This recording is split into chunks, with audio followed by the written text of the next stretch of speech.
Welcome po once again sa isa na namang episode ng ating channel na Buhay Pinoy sa Abroad. At itong episode natin ngayon ay bahagi ng Teaching in the United States series. Sana antabayanan nyo yung yung kabuuan ng ating series para dun sa mga mga kababayan nating teacher sa Pilipinas na nangangarap pumunta rin ng abroad, kagaya ko. 'Di ba?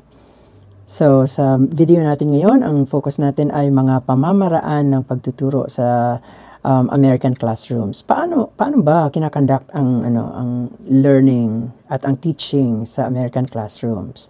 So, tingnan natin silipin natin yung tinatawag na student-centered learning at technology integration. So, ang mga American classrooms, kagaya rin ng classrooms natin sa Pilipinas. Pero,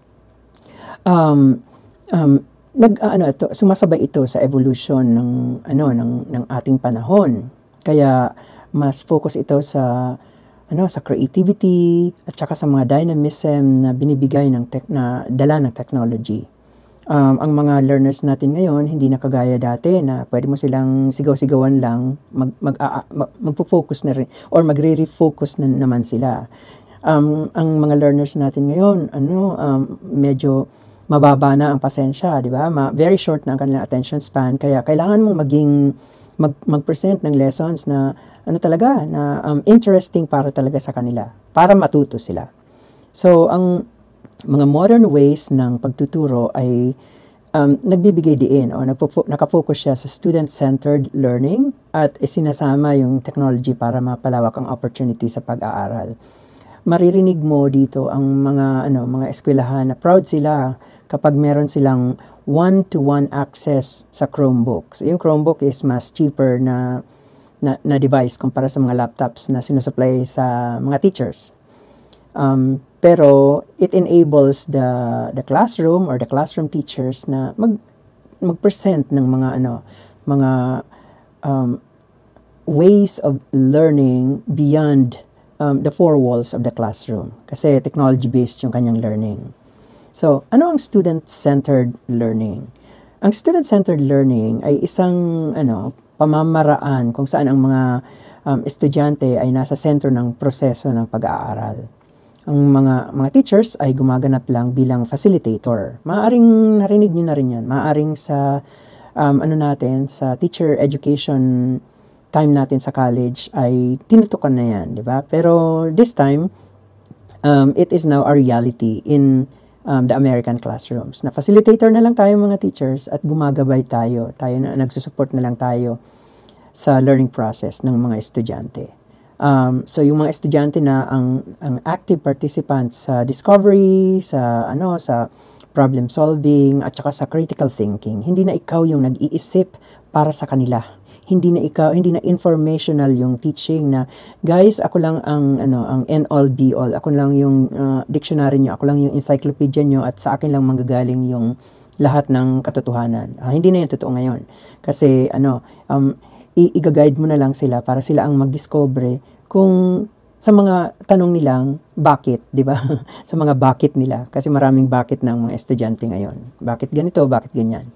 So, ang isang sistema ay tinatawag na inquiry-based learning, kung saan ang mga estudyante ay nagtatanong, nagsasagawa ng mga experimentation o investigation, and sila na yung bumubuo ng mga conclusion. So based sa investigation natin, ito yung mga conclusion natin. So bakit kaya ang araw ay painit ng painit, o kaya bakit kaya may climate change, o bakit kaya yung mga lugar na hindi dating binabaha ay binabaha na ngayon, di ba? So all those things magiging bahagi yan ng inquiry-based learning, pero hindi na ikaw na teacher ang magbibigay sa kanila ng kasagutan doon sa kanilang mga tanong. Another one is project-based learning. So yung mga estudyante naman ang nakikilahok sa makabuluhang project na nag-uugnay sa totoong mundo at nangailangan ng malalim na pag-unawa. Maaring mag-conduct sila ng team effort o ng series of team investigation para pag-aralan kung bakit, di ba? So, kunyari, gusto nilang aralin, bakit kaya,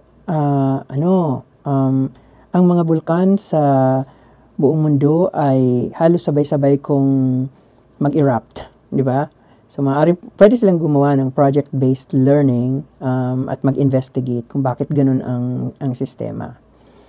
Another one is cooperative learning. So, ang mga mag-aaral ay tutulungan para sa maliliit na grupo para makamit yung mga common objectives nila.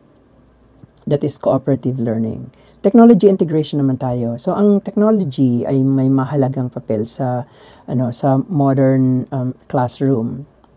Modern American classroom in particular. So, ginagamit ito upang mapahusay ang pagtuturo at pagkatuto sa iba-ibang paraan. May mga online learning platforms na ginagamit. Ang mga platforms tulad ng Google Classroom, Canvas, yun ang nagbibigay ng mga digital na mapagkukunan ng mga sagot sa kanilang tanong, ng communication at mga tools sa para mapasa nila yung mga assessments nila.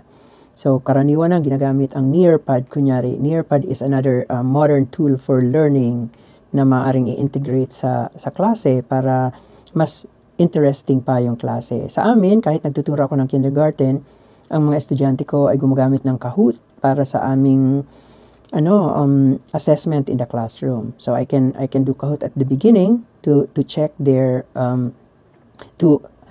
diagnose their learning, yung preparedness nila. Pwede rin gamitin yan in the middle of the instructional process, or usually ginagamit yan sa katapusan ng lesson.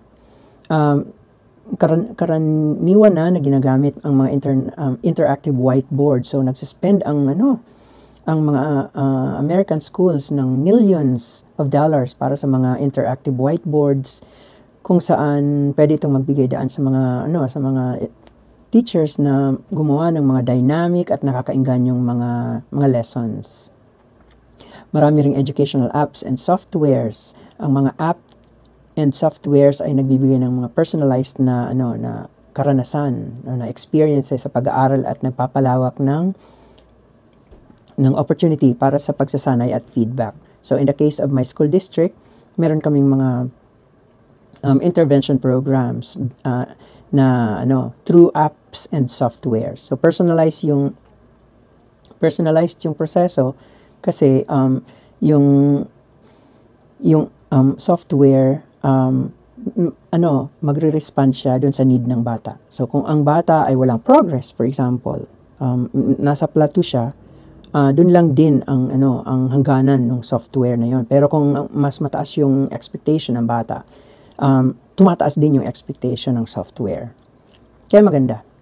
So itong mga pamamaraan ng pagtuturo sa American classrooms ay patuloy na nagbabago. So maaring pagdating nyo dito, iba na naman yung sistema. Kailangan lang nating maghanda, di ba? Kasi adaptive ito sa mga needs ng 21st century learners. Ang student-centered learning at technology integration ay ito yung mga primary elements ng modern education. At ang main goal nito ay mag-create o mag-present ng mga creative, more interesting, and more encouraging experiences sa learning process.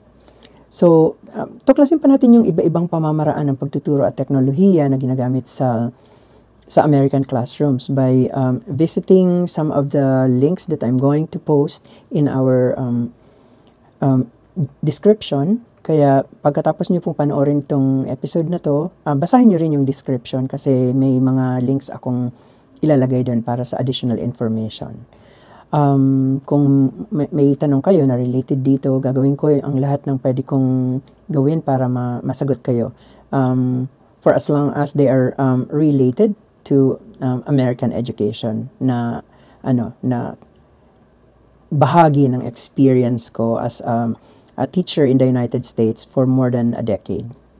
So maraming salamat at sana andyan pa kayo sa mga susunod nating episodes ng Teaching in the United States series.